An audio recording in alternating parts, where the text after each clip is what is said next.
On this important occasion, we're deeply honored to have invited global leaders to share with us their insights about the changing world. So first of all, we would like to welcome the Honorable Tony Abbott, former Prime Minister of Australia, who has traveled to Taiwan despite the pandemic, to give us his remarks. Please welcome him with a warm round of applause.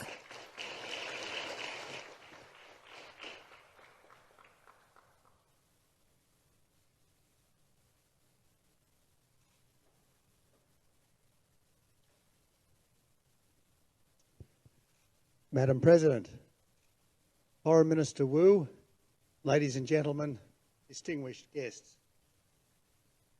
2 years back, I hesitated to attend this conference, lest that provoke China. But since then, as you know, Beijing has torn up the one country, two systems treaty on Hong Kong. It's put upwards of 1 million Uyghurs into concentration camps. It's boosted cyber spying on its own citizens, cancelled popular personalities in favour of a cult of the Red Emperor, brutalised Indian soldiers in the Himalayas, coerced other claimants in its eastern seas, and flown ever more intimidatory sorties against Taiwan. It's weaponised trade, especially against Australia, with our barley, wine and coal exports all stopped on spurious grounds. And its embassy has published 14 demands, essentially that we become a tributary state that no self-respecting country could accept. The trigger for all this was politely seeking an impartial inquiry into the origins of the Wuhan virus. So this year I'm here, having concluded that China's belligerence is all self-generated. But things, I should stress, weren't always this bad, and even now need not go from bad to worse. The Chinese economic miracle has lifted 500 million people from the third world to the middle class in scarcely a generation, probably the greatest and fastest advance in human well-being in all history, as Deng Xiaoping and his successors made room for the commercial instincts of the Chinese people. The whole world has benefited from China's productivity, including Australia, which supplied the iron ore, the coal and the gas to help make it happen. My government finalised China's first free trade deal with another G20 economy, in part because we thought that would help to build trust between China and the democracies. As Prime Minister, I was prepared to join the Chinese-led Asia Infrastructure Investment Bank because I thought that would help to give China a stake in a rules-based global order. So for Beijing, surely there's a lesson here. The more freedom its people have, the better they've done and the more respect China has gained. Be a friend, that experience shows, and you'll have friends. Be a bully, and you'll only have clients who can't wait to escape. Now, much has changed in just 6 years, but it's not Australia's goodwill towards the people of China, about 1 million of whom are now Australians and making a fine contribution to our country. Australia has no issue with China. We welcome trade, investment and visits, just not further hectoring about being the chewing gum on China's boot. Now, a fortnight back, Professor Victor Gao, a senior Beijing foreign policy analyst and former translator for Chairman Deng, directly threatened Australians. "Do you want to be a target for a possible nuclear war?" he said, in response to our decision to acquire nuclear-powered but not armed submarines. So if the drums of war can be heard in our region, as an official of ours has noted, it's not Australia that's beating them. The only drums we beat are for justice and freedom. Freedom for all people in China and in Taiwan to make their own decisions about their lives and their futures. But that's not how China sees it, as its growing belligerence towards Taiwan shows. Sensing that its relative power might have peaked with its population ageing, its economy slowing, and its finances creaking, it is quite possible that Beijing could lash out disastrously quite soon. Our challenge is to try to ensure that the unthinkable remains unlikely and that the possible does not become the probable. That's why Taiwan's friends are so important now, to stress that Taiwan's future should be decided by its own people and to let Beijing know that any attempt at coercion would have incalculable consequences. As we know, this is not the world's only flashpoint.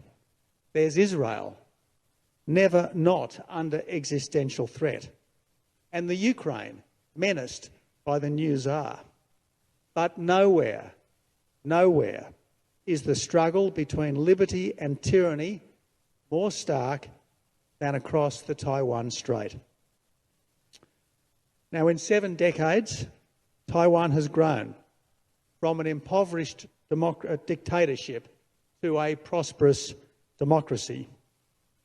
For a long time in Taiwan, as in China, there was thought to be a trade-off between liberty and prosperity, with people having to sacrifice their freedom or their wealth.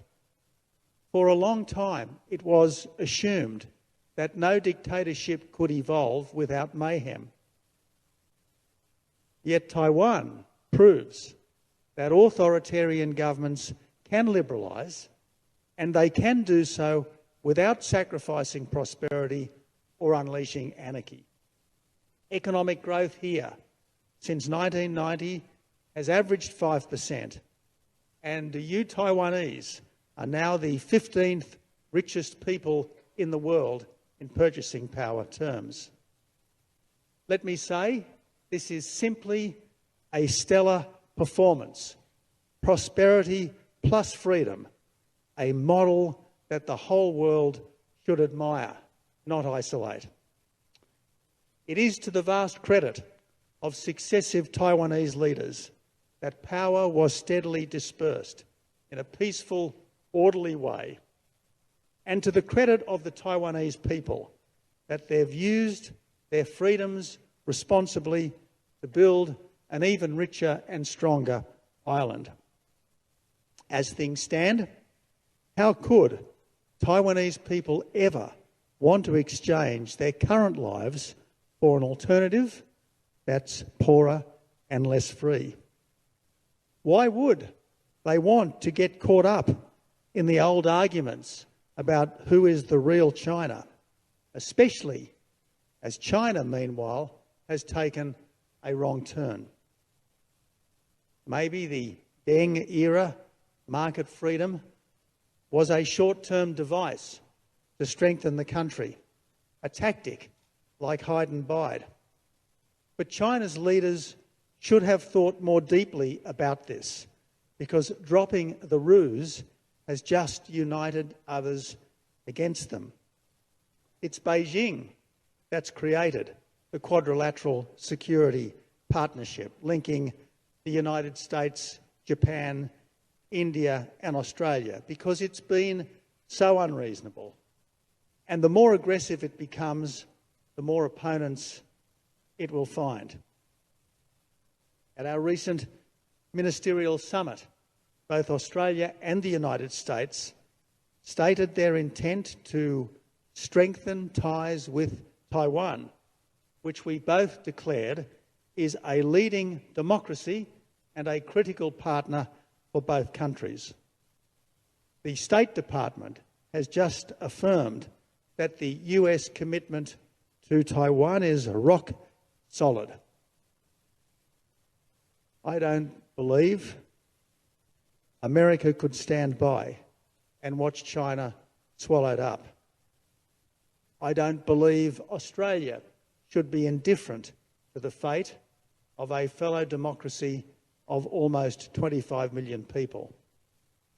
The US Secretary of State put it well earlier when he said of China that America would be competitive when it should be, collaborative when it can be, and adversarial when it must be. But provided it's real, collaboration is still possible and trust could yet be rebuilt. One will be the test. For the democratic world, that means a readiness to support this fellow democracy, including by welcoming Taiwan into the Trans-Pacific Partnership. And for China too, which can hardly succeed while it mistreats its own people and threatens its neighbours, that means scaling back the aggression, as it could never be admitted to the TPP while engaged in a trade war with Australia and in predatory trade all round. So, Madam President, ladies and gentlemen, nothing is more pressing right now than solidarity with Taiwan. If we want a better world, hence my enthusiastic presence here today to stand with this island that's brave and free. I won't end urging you to stay safe.